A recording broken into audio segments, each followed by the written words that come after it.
Assalamualaikum warahmatullahi wabarakatuh. Selamat pagi anak-anakku. Bagaimana kabarnya hari ini? Semoga selalu sehat dan tetap semangat. Pada hari ini, alhamdulillah merupakan pertemuan pertama kita. Semoga kalian bisa mengikuti dengan baik. Namun sebelumnya, alhamdulillahirrahmanirrahim. Wassalatu wassalamu asyrafil anbiya'i wal mursalin wa ala alihi wa sahbihi ajma'in. Amma ba'du. Anak-anakku, coba perhatikan foto yang berada di depan kalian ini. Gambar apa? Gambar yang pertama adalah gambar gunung, yang kedua adalah ruang angkasa. Anak-anakku, kira-kira mata pelajaran apa yang memperhatikan kondisi alam seperti gunung dan keadaan ruang angkasa? Betul, jawabannya adalah IPA. Anak-anakku, pada hari ini kita akan belajar mengenai objek IPA dan pengamatannya.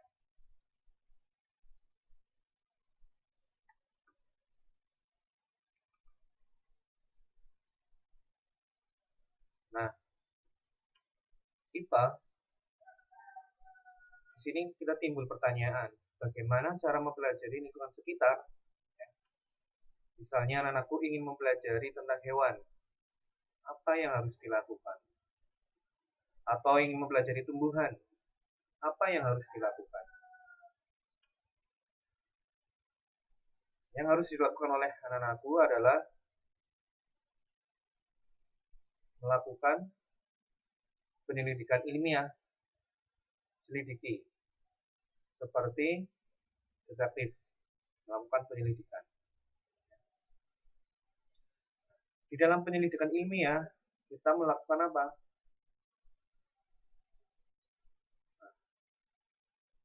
Melakukan pengamatan. Namun sebelum kita lebih jauh membahas tentang pengamatan, apa sih IPA itu sebenarnya?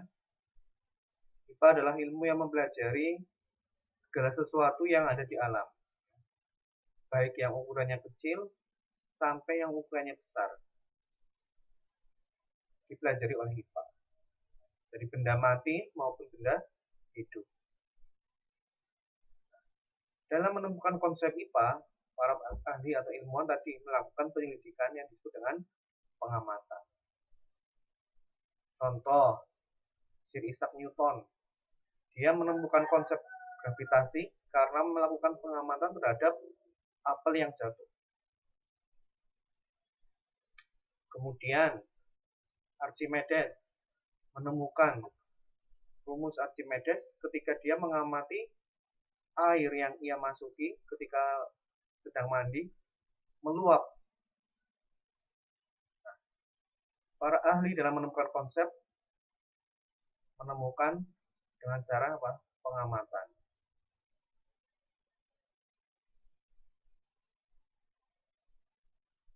Nah, di sini penyelidikan ilmiah. Gambar pertama, anak ingin menyelidiki bintang. Dia menggunakan apa? Ya, menggunakan teleskop. Kemudian anak kecil, kita ingin menyelidikinya, bagaimana? Kita bisa mengamati tingkah lakunya. Mengamati apa sih anak-anakku? Mengamati adalah melakukan penyelidikan atau mengumpulkan informasi terkait benda yang diselidiki. Tadi, ketika kita ingin menyelidiki bintang, berarti kita menggunakan teleskop. Menyelidiki anak kecil, kita bisa dengan mengamatinya tingkah lakunya. Mengamati adalah kegiatan mengumpulkan informasi terkait benda yang sedang diselidiki. Benda apa saja yang bisa diselidiki? Semua benda yang ada di sekitar kita.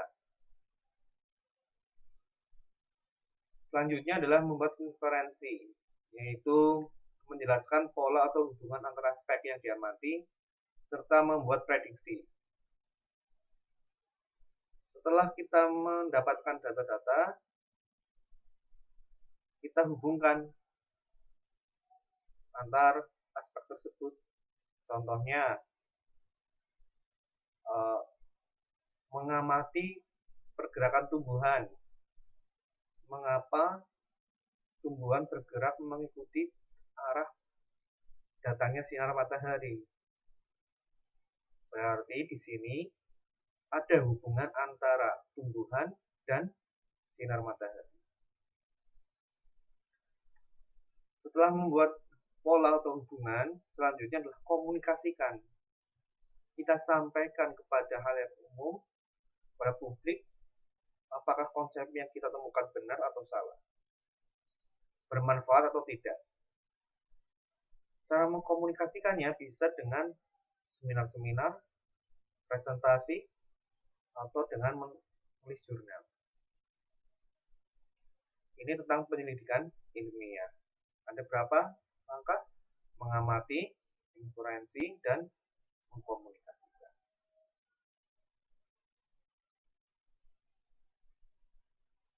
Nah, selanjutnya Pak Guru ingin bertanya, bagaimana BMKG mengetahui besar kekuatan gempa bumi? Pengamatan, apakah prediksi, atau komunikasi? Silakan cari tahu jawabannya. Nah, dalam mempelajari IPA atau objek-objek yang ada di sekitar kita, perlu suatu sikap yang dibutuhkan di dalam penyelidikan atau penelitian. Yang pertama harus teliti, sabar, rasa ingin tahu tinggi, objektif, dan tenang. Pak Guru tambahkan, yaitu adalah kejujuran. Jujur di dalam mengamati. Ketika mengukur, jangan ditambah-tambahi atau jangan dikurangi. Ini adalah sikap yang harus dimiliki oleh peneliti. Selanjutnya, apa sih manfaatnya mempelajari IPA? Di sini rasa ingin tahu, memberikan wawasan, ikut menjaga, merawat, mempunyai kemampuan untuk mengembangkan ide-ide, dapat memberikan pengetahuan tentang teknologi. Ini adalah manfaat mempelajari IPA. Nah, selanjutnya, apa sih yang menjadi objek dari IPA itu? Atau apa yang dipelajari oleh IPA? Anak-anakku, yang dipelajari oleh IPA adalah seluruh benda di alam sekitar kita, baik yang mikroskopis maupun makroskopis, untuk dipelajari pola-pola keteraturannya. Di IPA nanti insya Allah kita akan belajar mengenai sel, benda yang paling terkecil atau unsur, ya, unsur. Kemudian kita akan mempelajari mengenai angkasa atau tata surya. Ini semua adalah objek IPA, baik benda hidup maupun benda mati.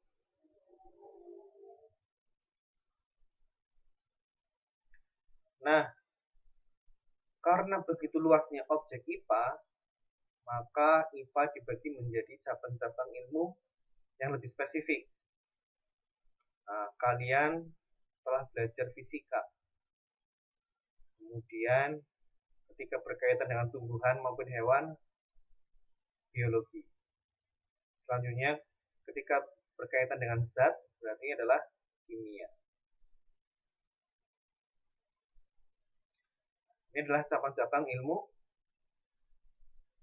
dari ilmu pengetahuan.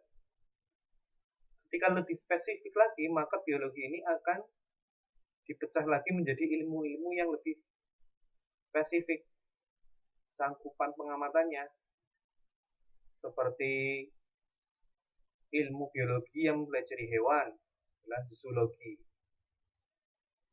mempelajari jamur, fungilogi, Fisika, fisika yang mempelajari tentang gerak, namanya adalah kinematika. Fisika yang mempelajari tentang bumi, fisika kebumian, dan seterusnya. Ketika lebih spesifik, maka ilmunya pun menjadi spesifik. Besok ketika kalian menjadi seorang sarjana atau mahasiswa, kalian akan memilih jurusan yang spesifik. Oke, itu dari Pak Guru. Ada yang ingin tanyakan, silahkan bisa bertanya melalui Google Classroom maupun melalui WA. Kegiatan pada hari ini, kalian menjadi seorang peneliti. Amati objek IPA yang ada di sekitar kalian.